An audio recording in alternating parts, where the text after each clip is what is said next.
他的好，果然是大快人心。要不是云梦江氏大义灭亲，联合姑苏蓝氏、兰陵金氏、清河聂氏三大家族，也不能当场诛灭夷陵老祖魏无羡这个祸害。是啊，当初云梦江氏好心收留他，可没想到居然是养虎为患。哼，他倒好，公然叛逃，以百家为敌，害得江家几乎满门惨死。如果我是江城，我早就一剑刺死他了。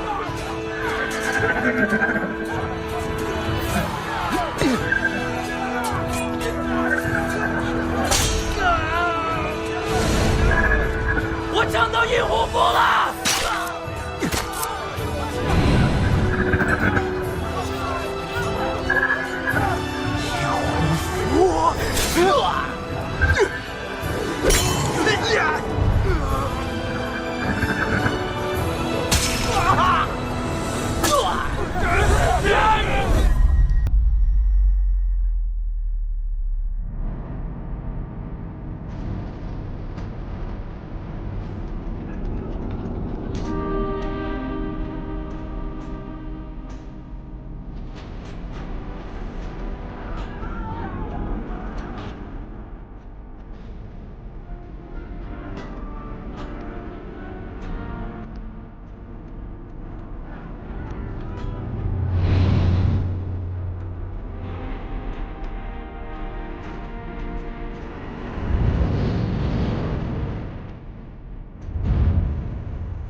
蓝湛，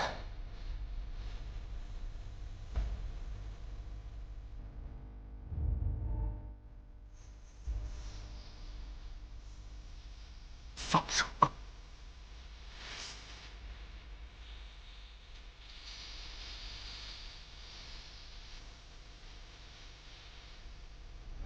江城，魏无羡。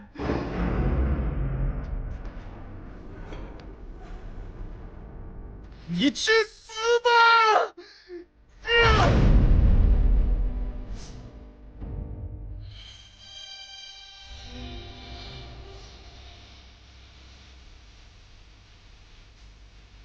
要说这魏无羡，16年前也是仙门之中极负盛名的世家公子，年少成名，何等风光恣意！可最终落得个什么下场？跌落悬崖，尸首无存，万劫不复。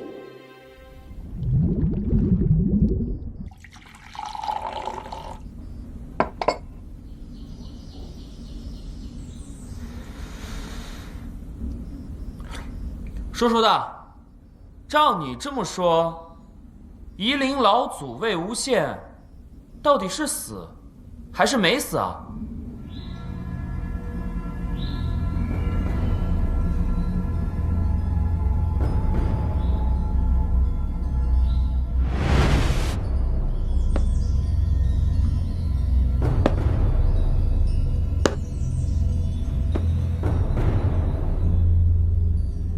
啊，这悬崖嘛，肯定是掉下去了。不过在这16年中，任凭江城小宗主找遍了悬崖底，也没有找到他的尸体。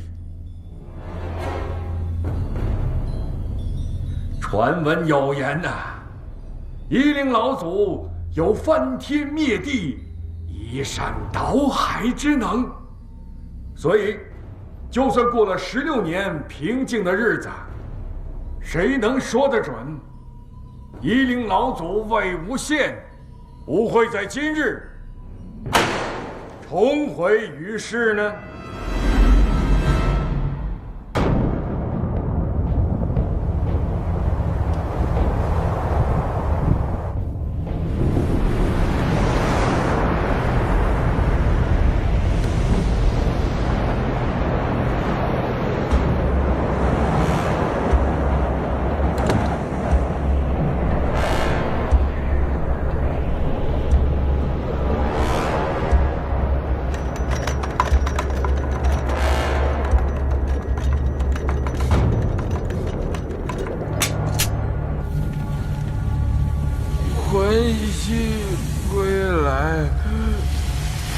下有毒，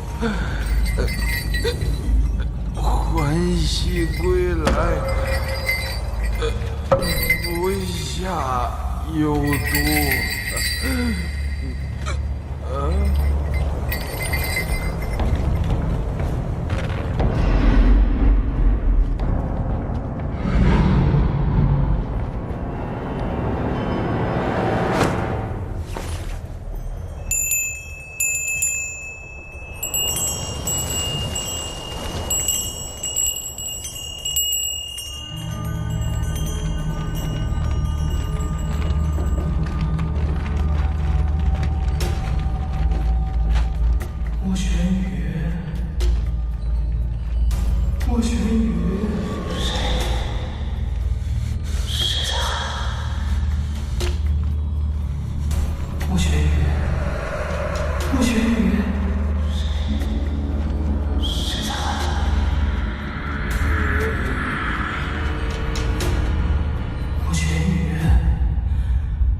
莫玄羽就是你呀！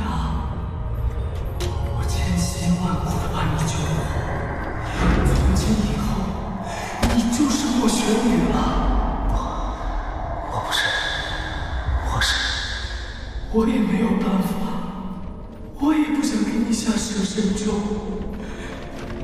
但是他们欺人太甚，替我杀了他们，替我杀了他们！魏无羡，把我抱走！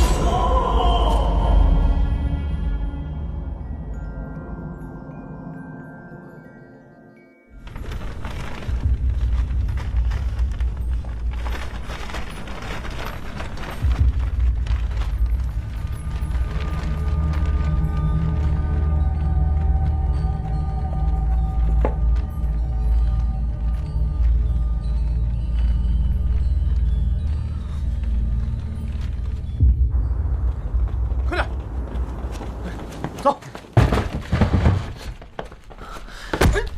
是谁？滚！敢踹本老祖，胆子真不小。你还敢去告状？你以为我真的怕你去告状？你不想想，你住的是谁家的地，吃的谁家的米，花的谁家的钱？拿那几样东西怎么了？本该就是我的。公子，都砸完了。这么快，搜到仙门法器了吗？这间破屋子，有的东西都在这儿了。就这么几个破宅，藏得跟宝贝一样。去过几年兰陵机是了不起呀，人家照样不认你这个私生子，还不是像狗一样被人赶回来。作为你表哥，我好心奉劝你几句，不要学你那死鬼母亲那样，做那白日梦。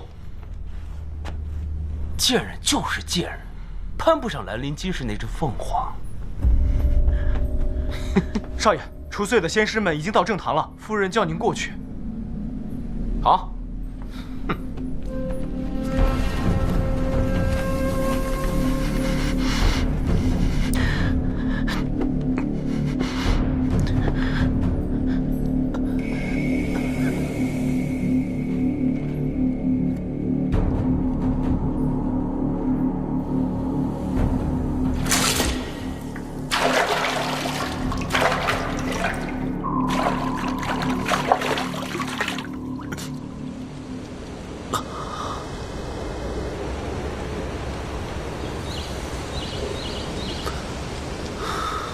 莫玄羽啊，莫玄羽，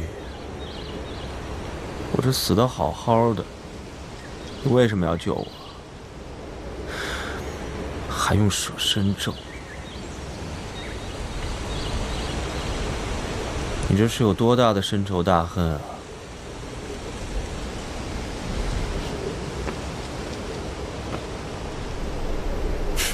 也是，夷陵老祖忘恩负义，丧心病狂，多适合替别人报仇啊！一道疤，一条命。如果他的仇人不死，这些伤疤就永远不会愈合。还不如让我死了算了。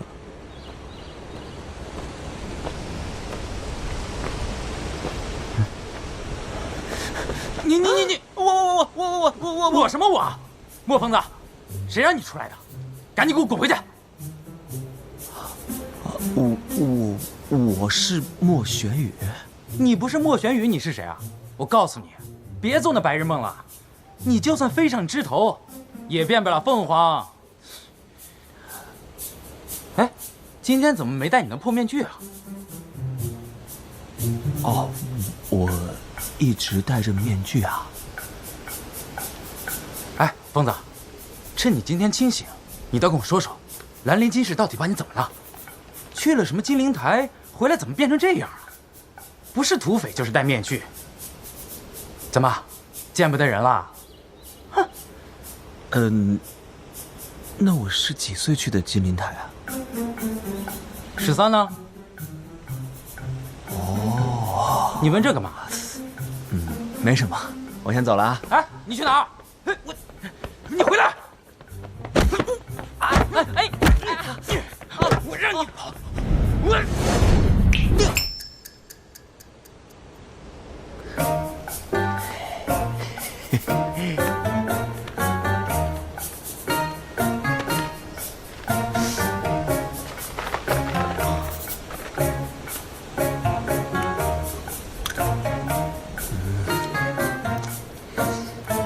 花生都没有16年前好吃了。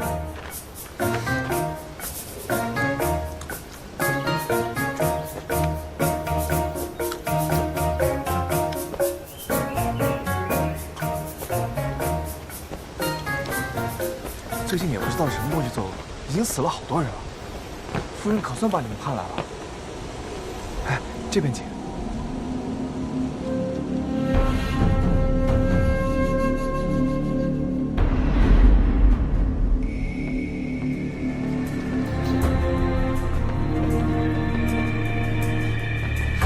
怎么会这么巧？莫玄羽刚把我救回来，姑苏蓝氏就来了。难道他也来了？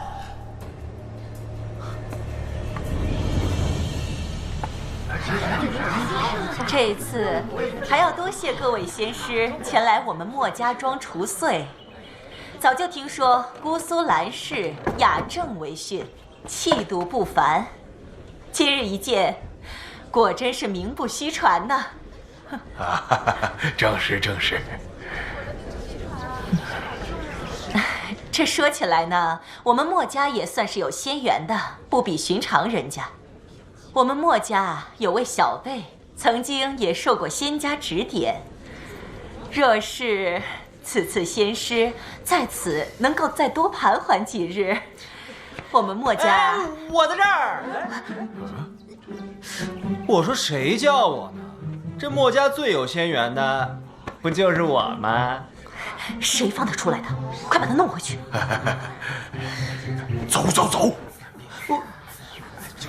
我不走，我不走，不走不走，不走不走不走不走就不走。丢人了！我不走不走，哎，快走！我不走不走，放手！走，放开我！不走，我不走，放手啊！啊，我不走啊！别拉着我，你放开我！我走啊！走。赶紧走，赶紧走！我不回去。走啊！别发疯了！我的这位侄子自小就犯疯病，请大家千万别见笑啊！莫玄羽，你这死疯子，赶紧走，要不然看我怎么收拾你！阿童，赶紧把他带走！要我走也可以，除非你把偷我的东西还给我。胡说八道！我什么时候偷过你东西啊？啊！我还用得着偷你东西？对对对，你是没偷，你是抢。真是丢太多人了。啊！哎呀！哎呀！疼死我了！疼死我了！你们快过来看看呀！我不活了！这莫家大娘子因妒生恨，全家合起伙来欺凌莫轩宇，没有，我没踢到。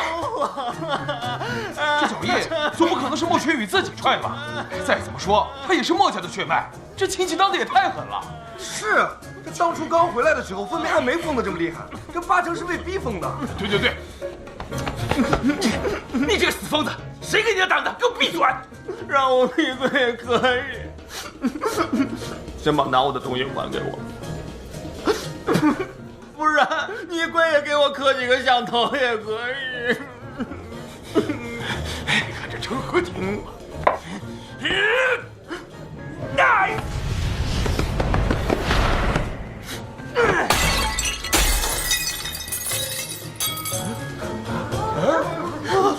你们都看见了吧？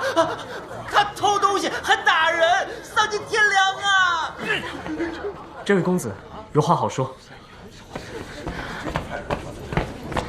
仙师，这位是我妹子的儿子，这儿有些不好使，这莫家庄人都知道的。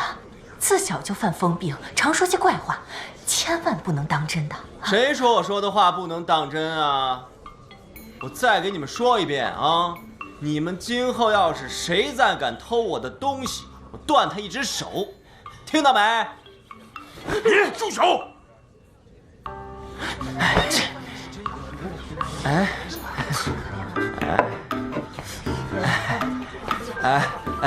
我先走了啊，各位。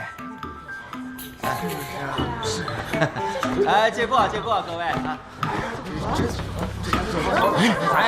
莫夫人，正事要紧，今晚别借贵府的西院一用，请千万记住，傍晚以后不要再出来走动，更不要靠近那间院子。是，有劳。娘，这疯子在人前这么污蔑我，这就算了。你说过的，他只不过是个野种。闭嘴！这疯子死定了！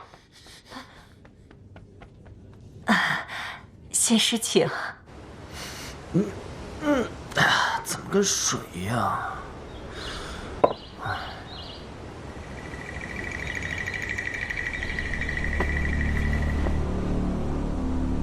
难道真要墨家满门全灭？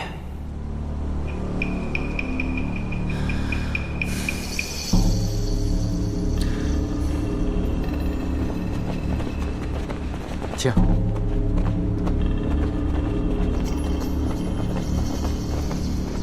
招阴旗，都过来一下。待会我们两个去西面屋顶，你们去东面屋顶。我们上去勘察一下，尽量把这些招阴旗布在莫府的屋檐高处。布完旗之后，玄门百家纵使对我喊打喊杀，到了午夜时分，可夷陵老祖做的东西却是照用不误啊！到时候，如果他们从东面上来，我们就从四面夹击他们。注意，不要惊动莫府中人。还有，这边的长廊和那边的屋顶都要派人驻守，随时保持警惕，精气凝神，不要被邪气所侵扰。干什么？这不是你该来的地方。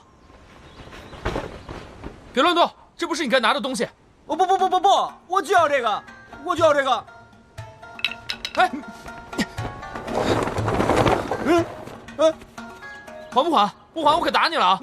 我不还，我就要。锦衣，算了，好好拿回来便是，何必跟他计较？我又没真打他，你看看他，把旗阵弄得一团糟。纹饰画法正确，皱纹也不缺，并无错漏，使用不会有差池。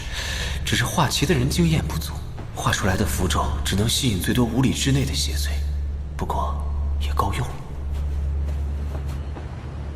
莫公子，天快黑了，这边马上就要抓邪灵了，你还是快回屋去吧，夜里危险。不管晚上听到什么动响，请千万不要出来。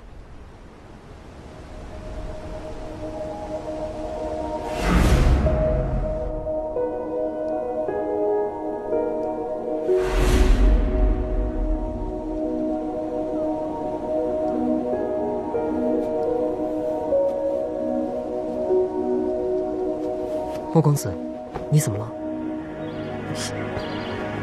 不就是面破旗子吗？谁稀罕呀？我画都比他们好。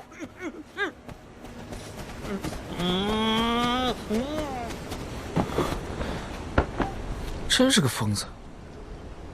别这么说，还是算好我们自己的事吧。走吧，我们去那边看看。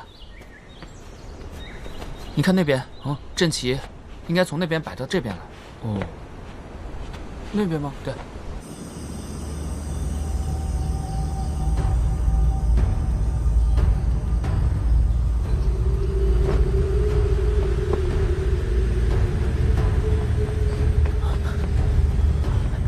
少爷，先师说过，我们必定不得出门，不可来西院啊！不来怎么找那疯子算账？去，把那黑茄子给我拿过来。可先师说，蠢货，他们是怕被人偷了真心法宝，所以才故意恐吓。你看看这些仙士，每个人都拿着黑茄子呢。我去！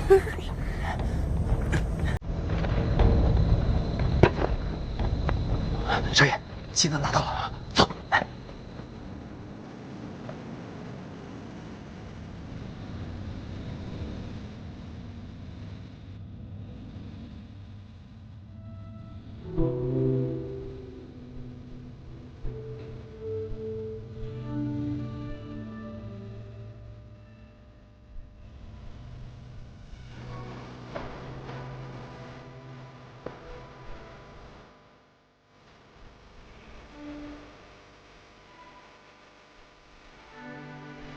静怡，这首曲子好熟悉，好像姑苏的调子。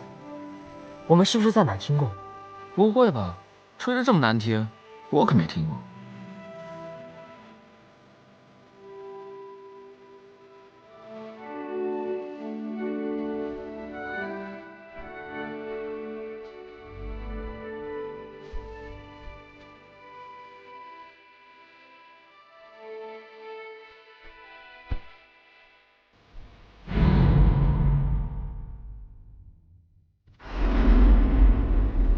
蓝湛，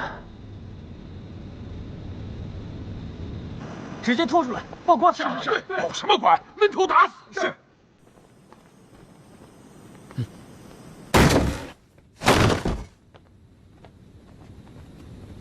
痛啊！哎呀，走，轻点！哦，哎呀！这是怎么了？我也不知道啊，老爷。完了，墨家人没见过长大的墨玄羽，可是姑苏蓝氏的人可别认出我来。这该怎么办？这位墨公子，要不你先起来。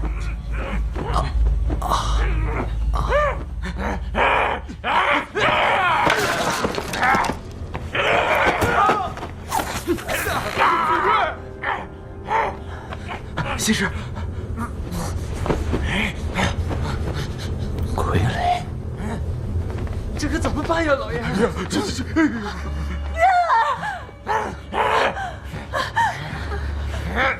是你，就是你，是邪祟上身。没那么简单。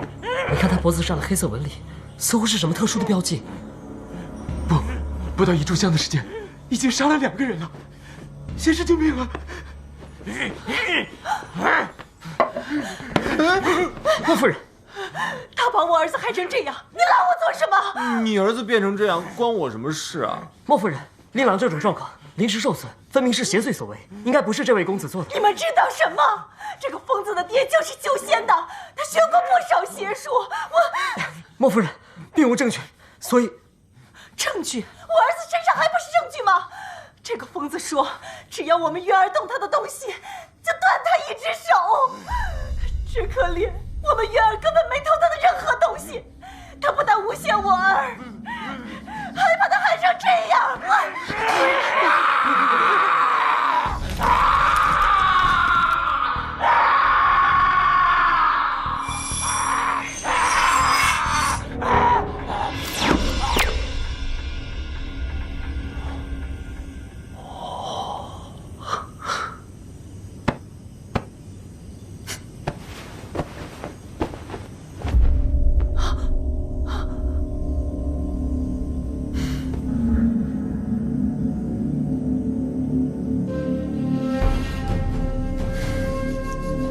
自作孽不可活呀！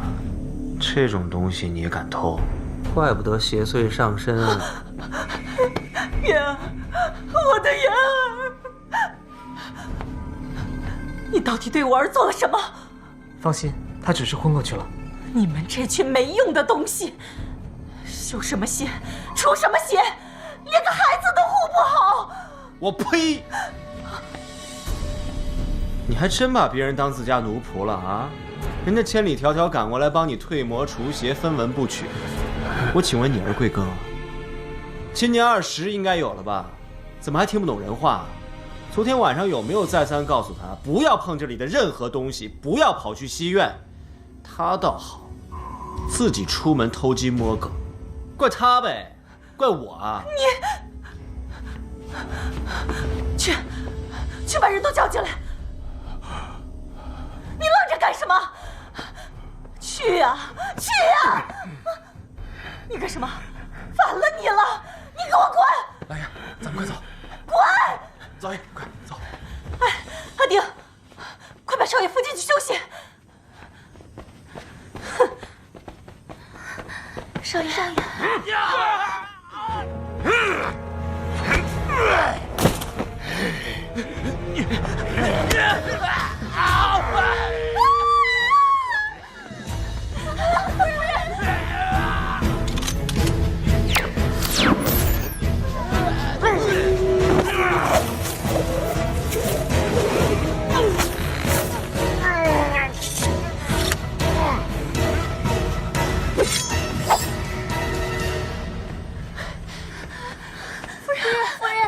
这到底是什么东西啊？邪祟凶残，赶紧给韩光君发信号。韩光君，你们是在说韩光君蓝湛吗？啊，可是韩光君走前也没和咱们说他去哪儿了。等一下，你是说韩光君在这附近呀？不管，先发了再说。等一下，不用麻烦韩光君的，其实。可是万一要是等不及该怎么办？咱们连这到底是什么都不知道。我说不用麻烦韩光君，我可以解决。死守，等人来。啊！我说。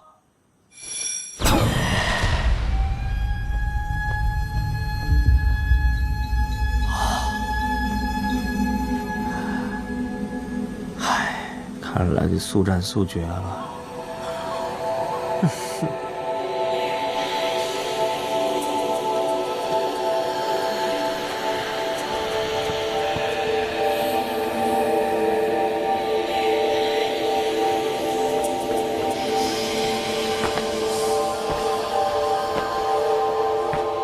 这些黑色纹理明显是阴虎符留下的痕迹，可阴虎符早就毁了。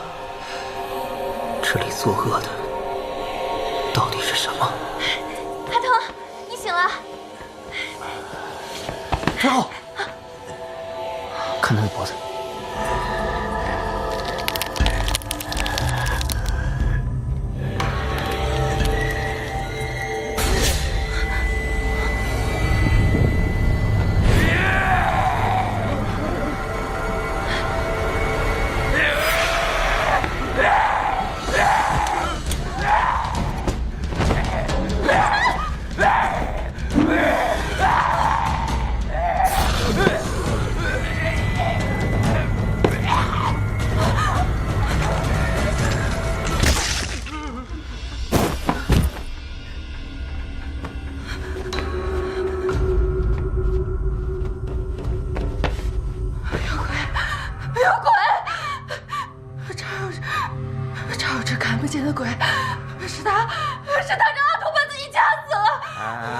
没有鬼，都别吵！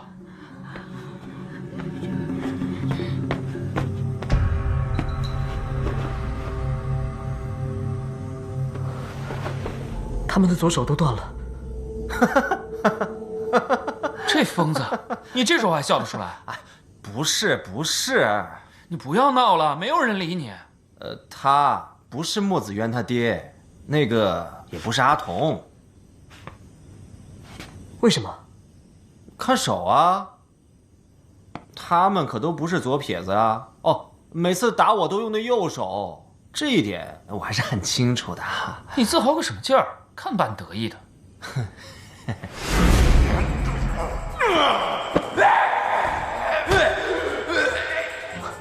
对，邪祟是附在他们左手上。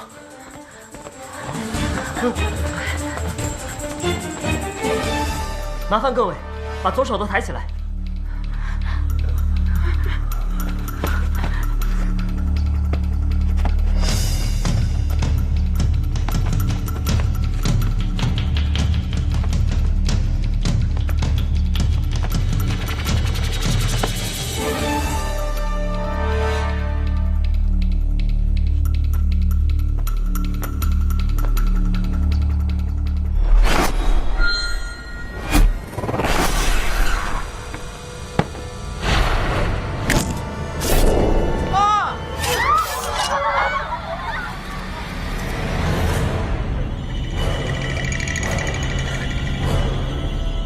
他怕我们的护圣符文，把衣服脱了。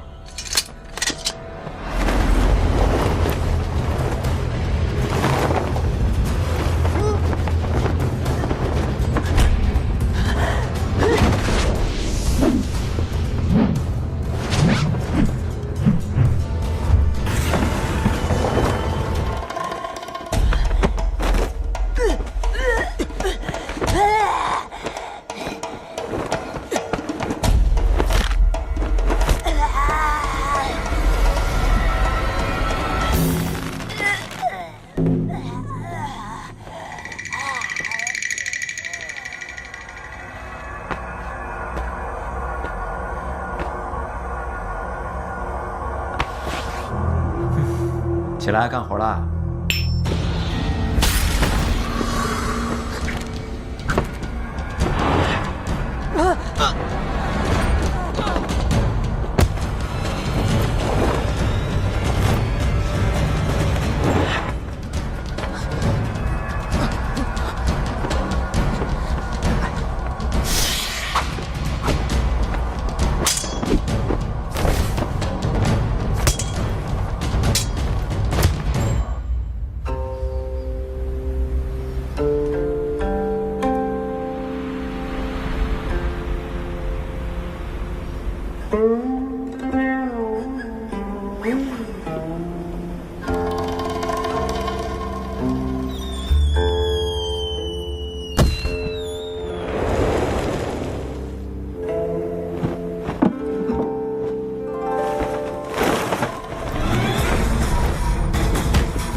景爷，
还是披麻戴孝。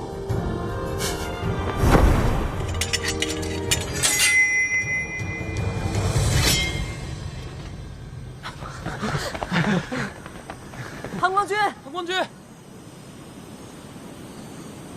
潘光君，这恶灵到底是何物所化，竟如此凶险？不是恶灵，是一品灵气的灵石，藏身于剑中，多半是个剑灵。一品灵气，怎么会有如此大的怨念？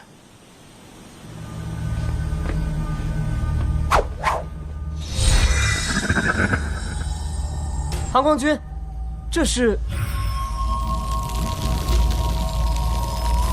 阴虎符。阴虎符？你是说这剑灵上有阴虎符的痕迹？不夜天一战，阴虎符已毁。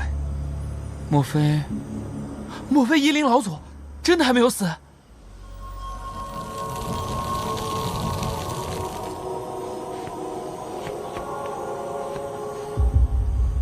哎，莫公子呢？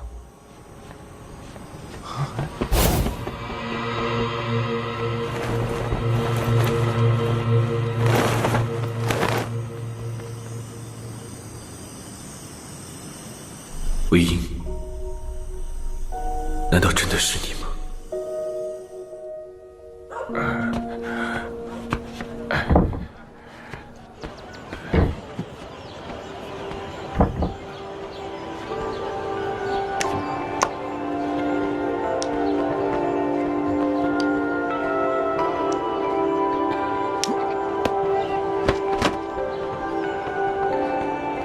谢谢公子，谢谢公子。没想到，讲了3天夷陵老祖的故事，就给了这么一块金子。发财喽，发财喽！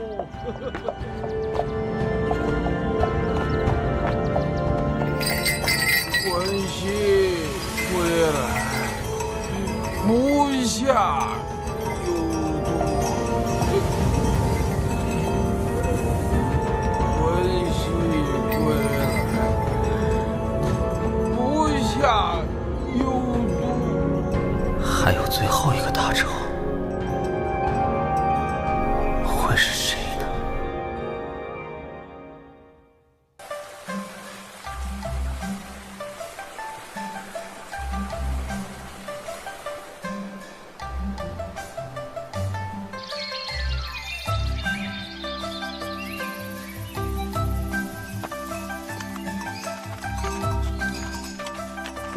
明明是只驴子，却只吃带露水的嫩草，草尖黄了一点还不吃，吃不好还发脾气不肯走，撂蹶子。啊，好了，你是大爷了，行吧？大爷，再不能走。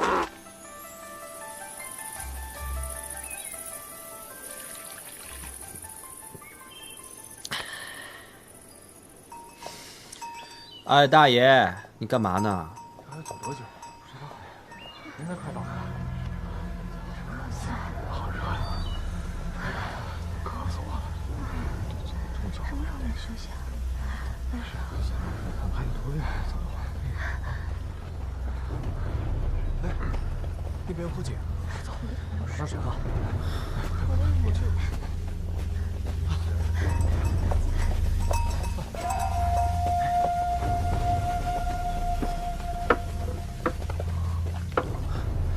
来，阿爷，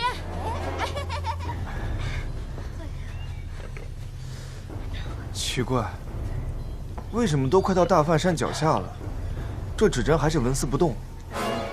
你那罗盘是不是坏了？回头换个新的。还有不到10里就到大梵山了，咱们不能久歇。若是让人抢了先，咱们就立不到头功了。两位仙友，不知道你们口中的大梵山最近有何异动啊？这位仙友有所不知，这大梵山原本也是一处仙脉福地，后来不知为何就没落了。最近又听说有着食魂煞作怪，还吸走了数人的魂魄。不，我看不尽然，恐怕此地根本就没有食魂兽或者食魂煞。你看，所有的风邪盘指针都没有异动。倘若如此，那这失魂阵又是怎么来的？莫非是你这风邪盘的问题？怎么可能？你不知道我这风邪盘是谁做的吗？你这话什么意思？我当然知道，这风邪盘是魏婴魏无羡做的。他做的东西又不是十全十美，我就不能质疑了吗？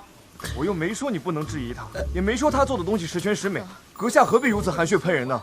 这魏无羡做的东西就是不行。他随我多年，明明很好啊，从来没有出现过任何错误。你怎么那么相信他？他是你爹呀！他是我偶像。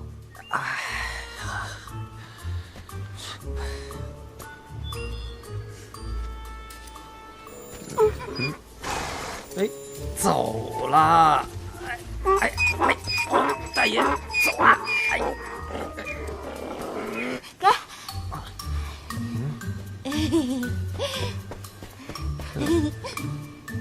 阿燕，不好意思啊。哦，谢谢啊。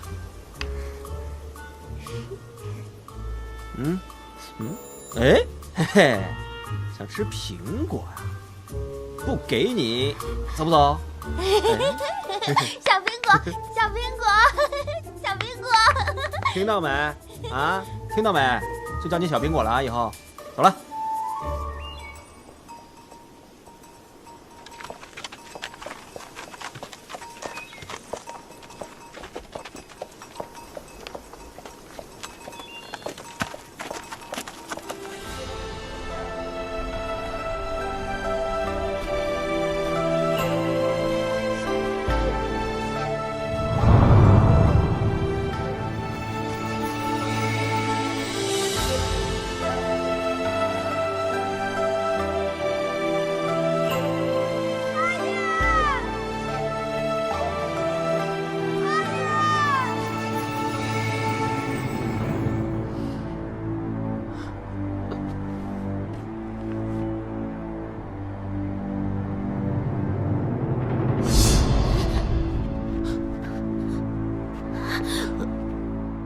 姑娘，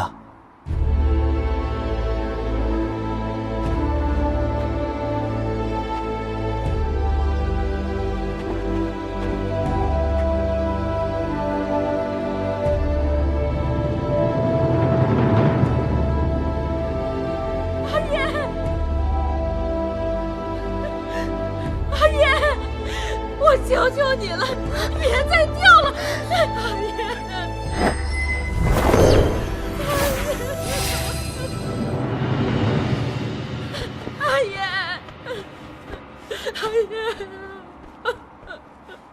大娘，阿燕姑娘这是怎么了？阿燕是我女儿，前段时间她刚定了亲，谁知道她夫君也是个短命的鬼。那天她上山去砍柴，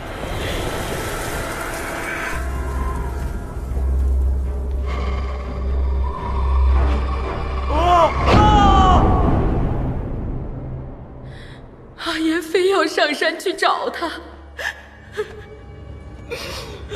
没想到他从山里回来，就跟变了个人似的。阿燕，不吃不喝，阿燕又不认识人。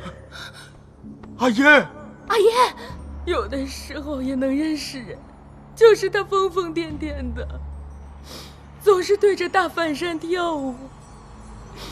我们家是做了什么孽呀？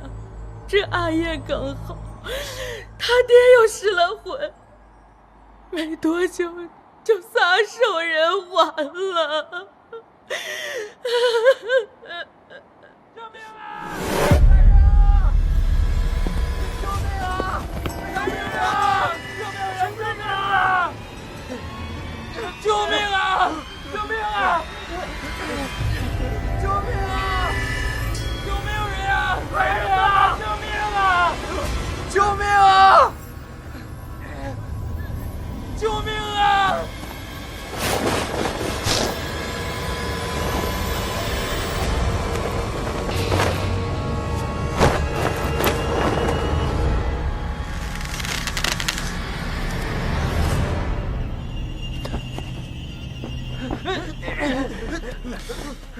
每次都是你们这些蠢货！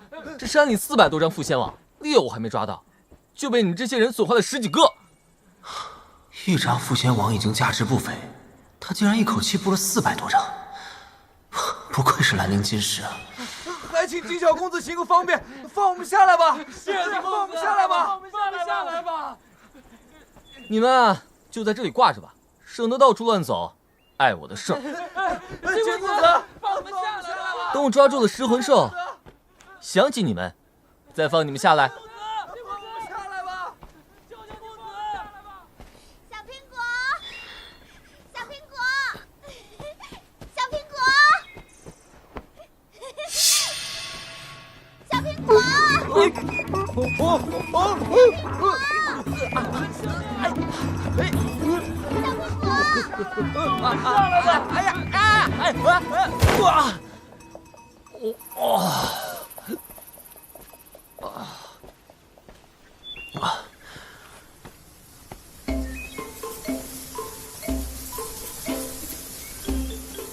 竟然是你！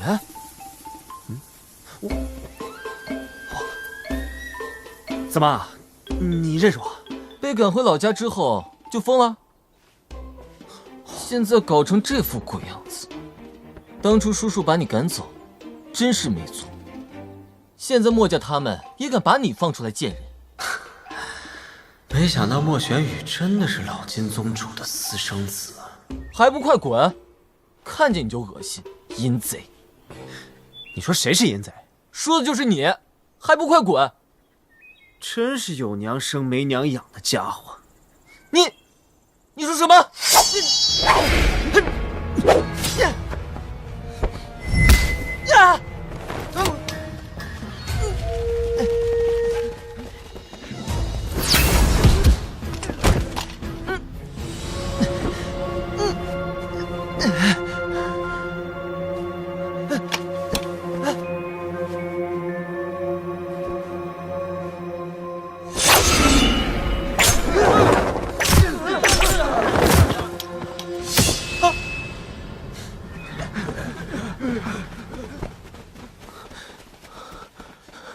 好你，灵力低微修炼不成，就走这种邪道，你给我当心一点！你知道今天谁要来吗？哎呦，我好怕啊！再不撤我就告诉我舅舅，你等死吧！为什么是你舅舅不是你爹啊？请问你舅舅是哪位啊？他舅舅是我，你还有什么遗言吗？舅舅。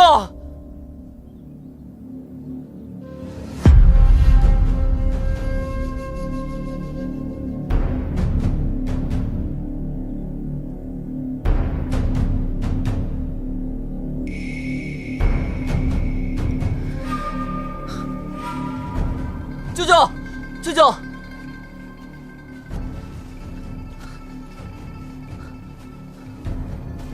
站住！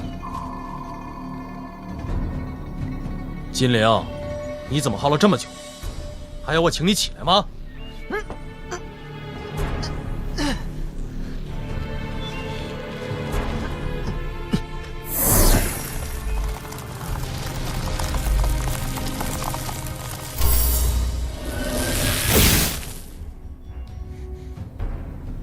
弄成这副难看样子，还不滚起来！我要打断你的狗腿！打断他的腿？我不是和你说过，凡是用夷陵老祖邪术的，直接杀了，喂你的狗。呀！呀！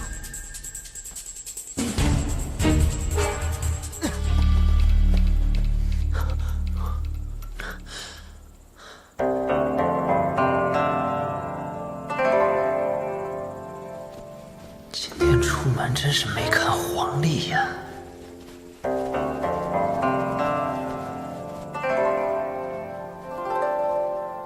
原来是蓝二公子。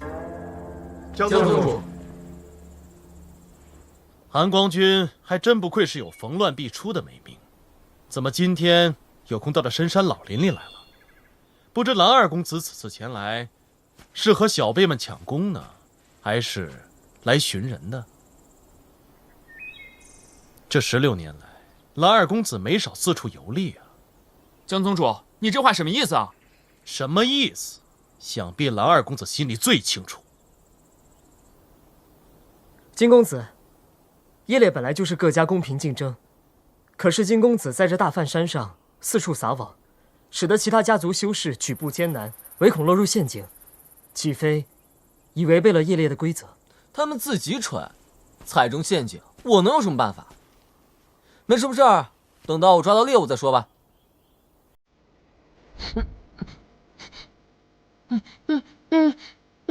姓蓝的，你什么意思？麒麟还轮不到你来管教，快给我解开！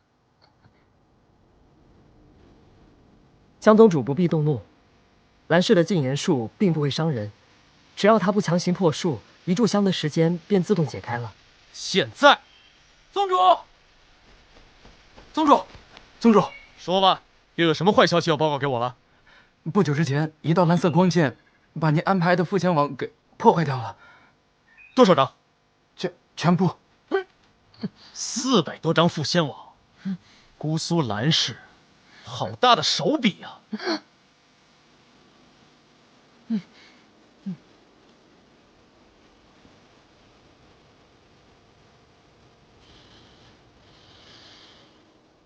金陵，韩光君要罚你，就让他罚这一回吧。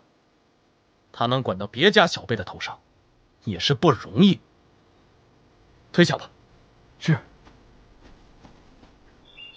还站着干什么？等着猎物自己插你剑上吗？今天要是不把大饭山里的东西给我抓下来，就不必来见我了。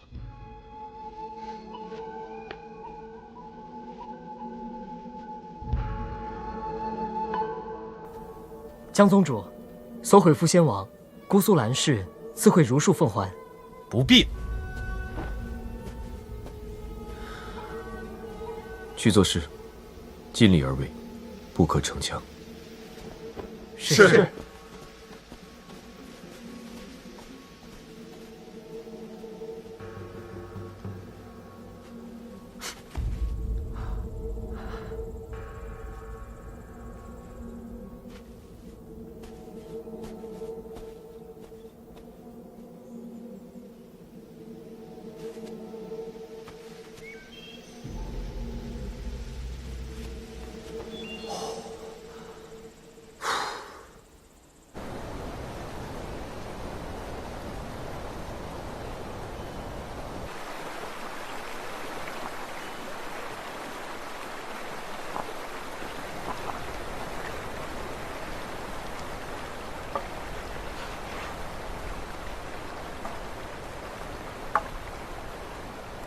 魏无羡，你可不要再给我惹祸了。阿羡，来喝汤了，你最爱的莲藕排骨汤。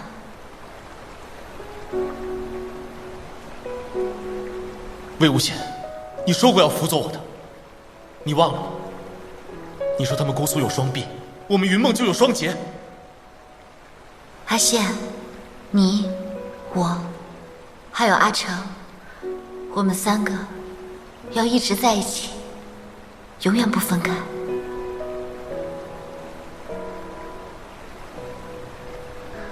师姐，师姐，这个小金公子，金家和江家都这么惯着他，小小年纪便如此霸道跋扈。若是有一天掌管了兰陵金氏，还不得翻天啊？咱们都别想活了。能不惯他宠他吗？那么小，便父母双亡了。父母双亡又如何？这世上父母双亡的多了去了，人人都像他这般霸道跋扈，那还得了？不过金陵身世也是惨，你说这还没满月呢，他父亲就被魏无羡给害死了，他母亲江厌离最后也被魏无羡害死了。这江厌离也是冤，带出这么个白眼狼。怪不得江城这么恨夷陵老祖，这16年来，只要遇到用魏无羡邪术的，就绝不轻饶。要怪也怪魏无羡仇家遍地，天怒人怨。真是有娘生没娘养的家伙。你，金陵是我师姐的儿子，我怎么能这么说他？自以为心若万世，却终究人非草木。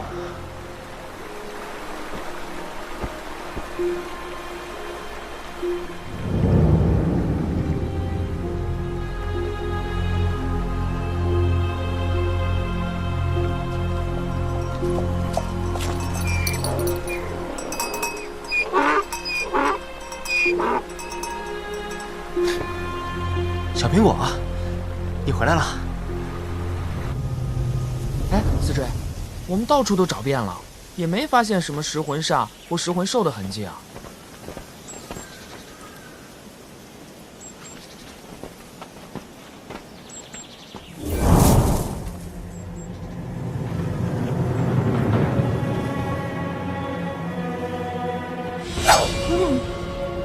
谁？鬼鬼祟祟的。老张，您在此地做什么？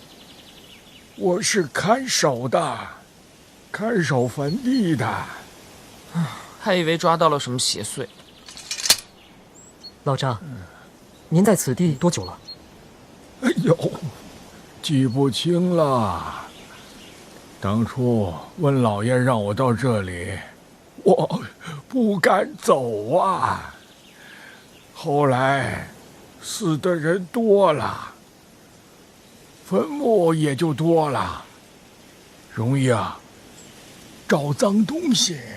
这大梵山有什么奇怪的地方吗？哦，有。你们俩去山顶上天女祠看看吧，那儿有一尊五天女，那是一块石头，居然长得跟人一样。你说这是不是很奇怪呀？当初温老爷他说温老爷说什么？我们去天女祠看看，说不定有什么发现。多谢老张。是说来着，温老爷说什么来着？温老爷，哦，对了，那石像会动啊！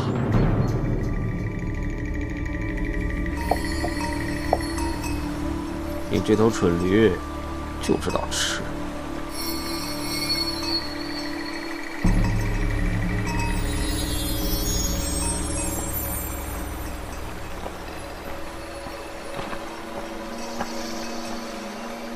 小苹果，哎，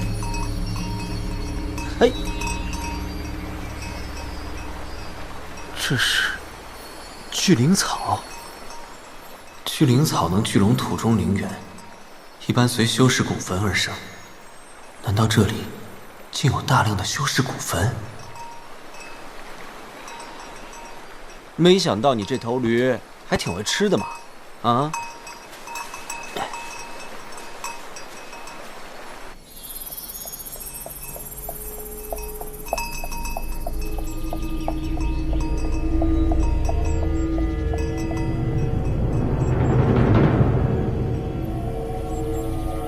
看来这里黑气笼罩，是因为埋着大量修士，灵元长聚不散，而聚灵草生。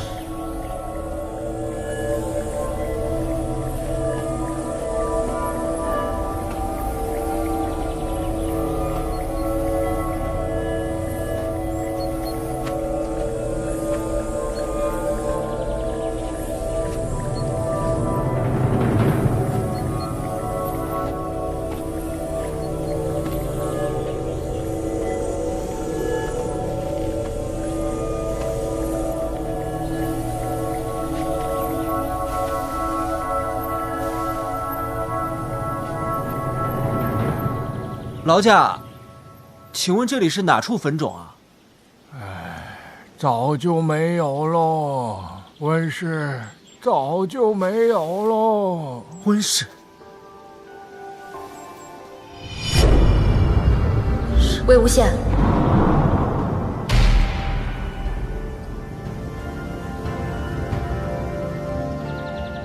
这里就是我家族众人的埋骨之地。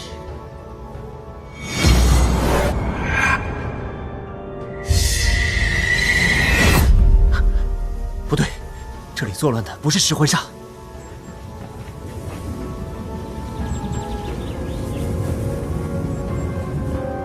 糟了，金灵。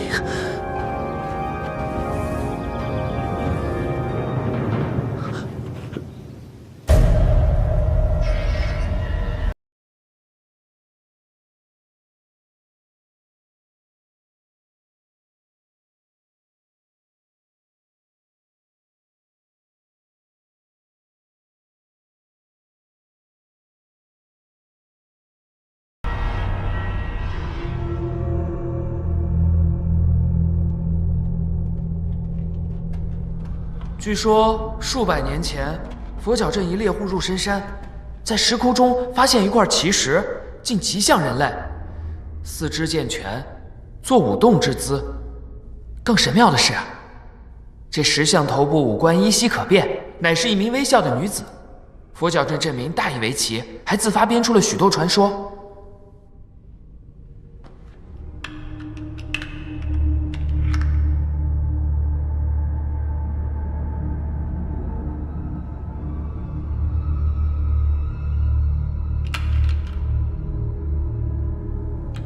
听当地人说，这天女祠许愿很灵的，怎的破败成这样？也不找人来打扫打扫。一块破石头，不知道被什么人放在这儿封了个神，也敢在这里受人香火跪拜。这些个乡野村民，整天求神问鬼、烧香拜佛的，也不知道神佛都自顾不暇，何况还是一尊没名没分的野神。真要那么灵，那我现在许愿，要这大梵山里吃人魂魄的东西，现在立刻出现在我面前，他能不能做到？是啊，金小公子所言有理。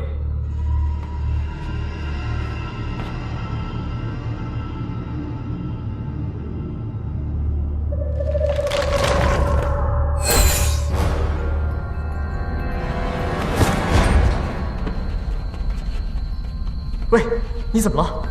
喂，快醒醒！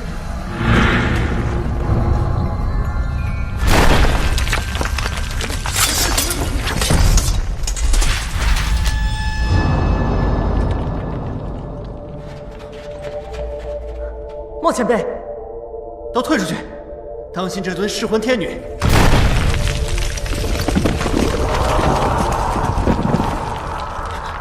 天女的姿势变了。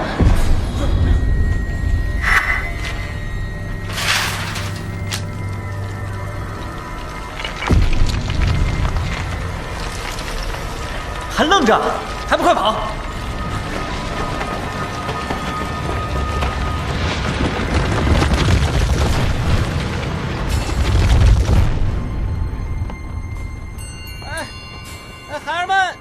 孩儿们，等等我啊！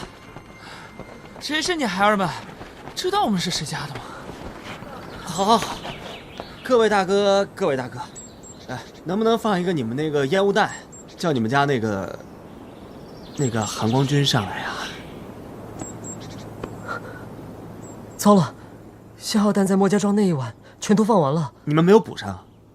忘了。哼，这都能忘的？让你们韩光君知道了，等着被罚吧！完了，这回要被韩光君罚死了。罚，该罚，不罚不长记性。哎，莫前辈，你怎么知道那个吞噬灵石的是武天女啊？我看到的。你看到什么了？古坟堆，所以我判断绝对不是食魂煞或是食魂兽所为。为什么？我说你们姑苏兰氏啊，能不能少教一些什么仙门礼仪、家族谱系、修士历史这种又臭又长还要背的东西，多教一点实用的行不行啊？这食魂兽和食魂煞是靠吸取死者尚未分散的灵石为生的。那我问你们，这里有这么多灵石不散的修士古坟放着不吸，为什么要吸活人啊？好像很有道理啊。等等，原来你不是疯子啊！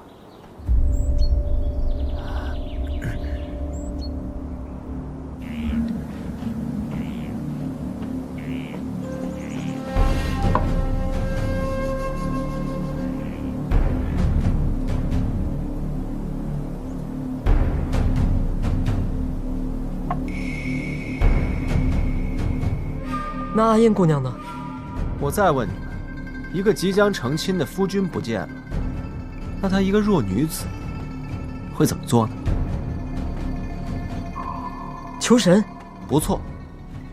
而且阿燕姑娘还有一个特别之处，为什么所有人当中只有她的灵石回来了？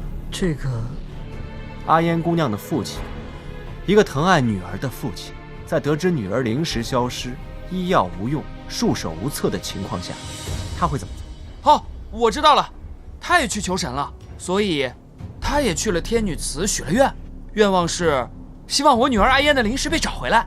没错，武天女将阿烟的灵石吐了出来，所以她的灵石受损。这也就是为什么她会模仿天女像的舞姿，甚至笑容。所以刚才精灵那句“现在我许愿，要这大梵山里吸人灵石的东西，立刻马上出现在我面前”，就让武天女复活了。精灵，你们有谁看到精灵了吗？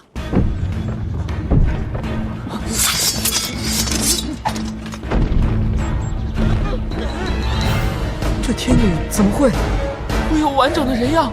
不对，我和蓝湛封印过她，她怎么又活了？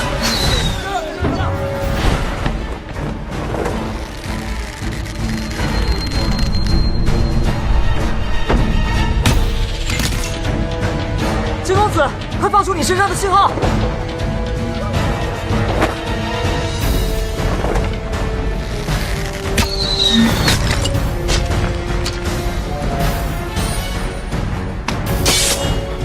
哎，你拔我的剑干嘛？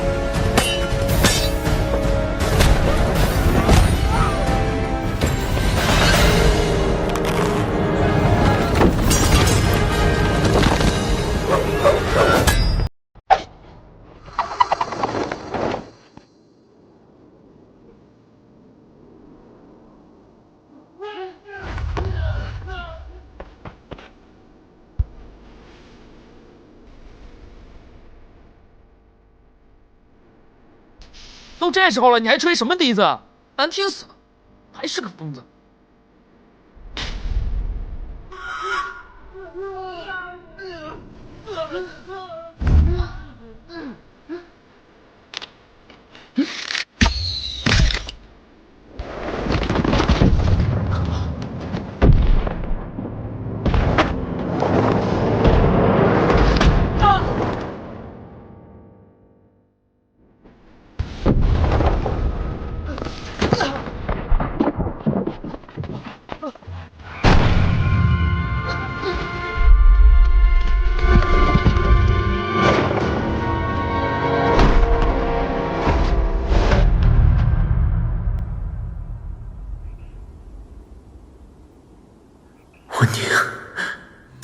温宁不是死了吗？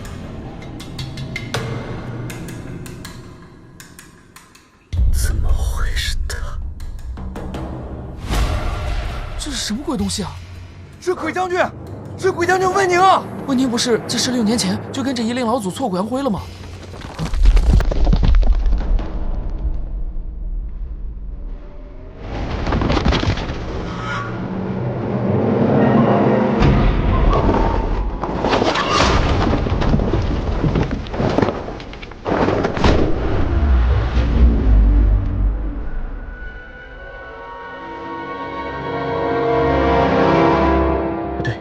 这是幻象，是谁打造了这个幻象？又为什么如此费劲？难道就是为了让我招出温宁吗？武天女消失了，这是假的？什么？围住他！各位，千万拦着他，别让他跑了！这可是温宁啊！你们怕什么？别怕，夷陵老祖又不在这儿。对呀，有什么好怕的？他的主子都已经被碎尸万段了。上！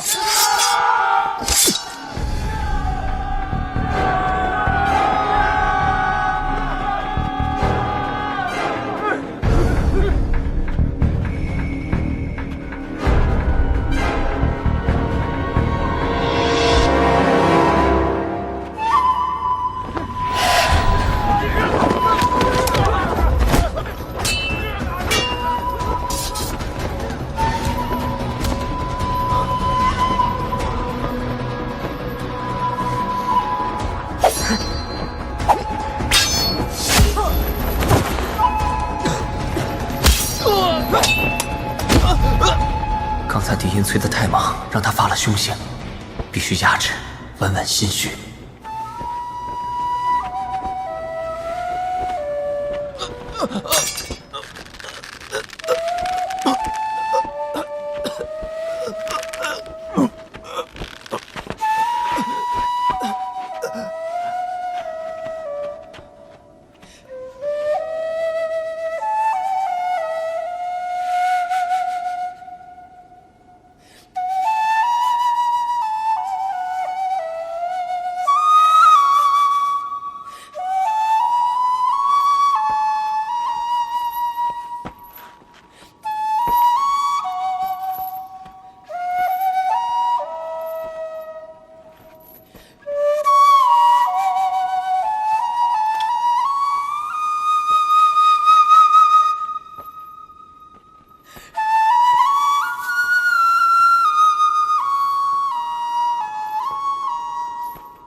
阿玲，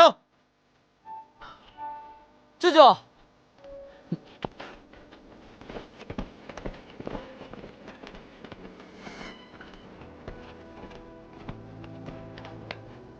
你身上没带信号吗？到底遇到什么东西了？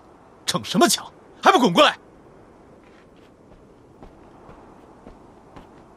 不是你非让我拿下他不可。你还顶嘴！宗主，究竟是什么东西，把你们杀得这么体面？宗主，是温宁啊！你说什么？是温宁回来了。温宁？是温宁，千真万确。这东西早就被挫骨扬灰示众了，怎么可能回得来？真是温宁，我绝对没有看错，就是他招出来的。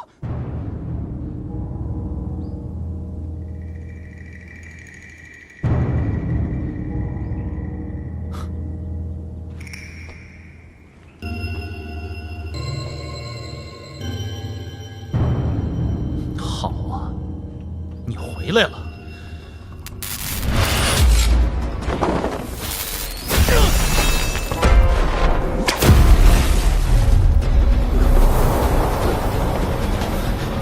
蓝忘机，你竟然拦我！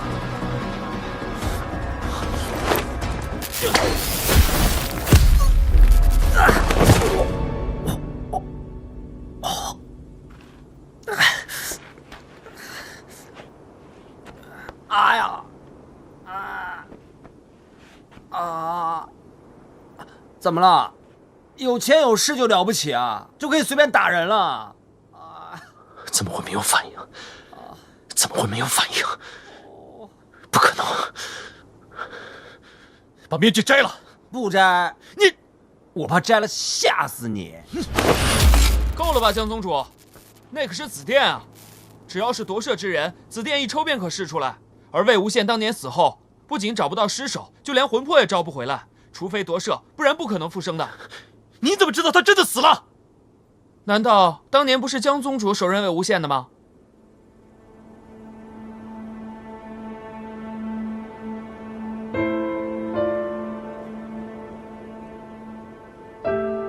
你告诉我，你究竟是谁？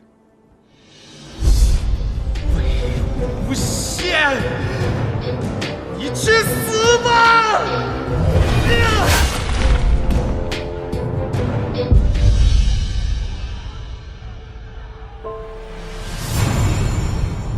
有的时候，我真的很想回到16年前，回到莲花坞，哪怕是一场梦，我也不愿醒来。阿羡，阿羡，阿羡，阿羡，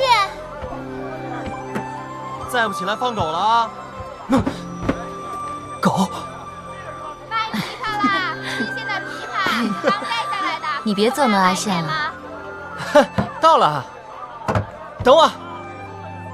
哎，我来了，我来了，我来了！师姐，我们都到了。还没到云深不知处，这是采衣镇。不知道采衣镇有没有什么好玩的？我们是去听学的，你满脑子就想玩，明知不可为而为之嘛。好了，你们两个，在外面不比自己家里，还是要注意举止的。师姐，你看他，我怎么了？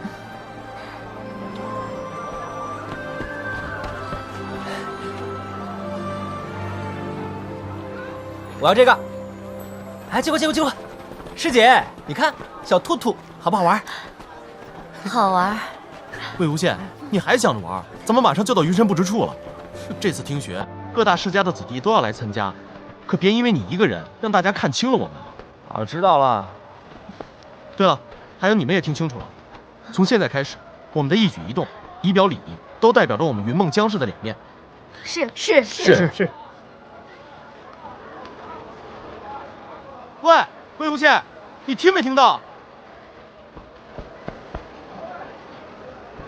阿姐，我们一路从云梦而来，风尘仆仆，不如先找家客栈休沐，再前往云深不知处，如此不失我们云梦的风范。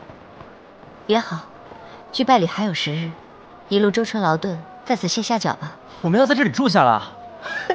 我听说姑苏的天子笑最为出名，入口醇厚，一醉解忧愁。我已经垂涎已久，今日终于可以拿到它了。魏无羡，都许喝酒。我就要喝酒。再说了，小酌怡情，凭什么你不许我喝？你，父亲当初就不该让你来听学。好了，你们俩别斗嘴了，先找客栈吧。魏无羡，我再跟你说一遍。啊，我知道了，耳朵都起茧了，我先走了。喂，姐，你看他，我有预感，他这次肯定会把云尘不知处搅得一团乱。阿羡生性活泼，也未尝不是件好事。父亲不也经常这么说吗？姐，你和父亲总是帮他说话。他那性子是改不了了。再说了，咱们云梦江氏本不就教导要随心自在吗？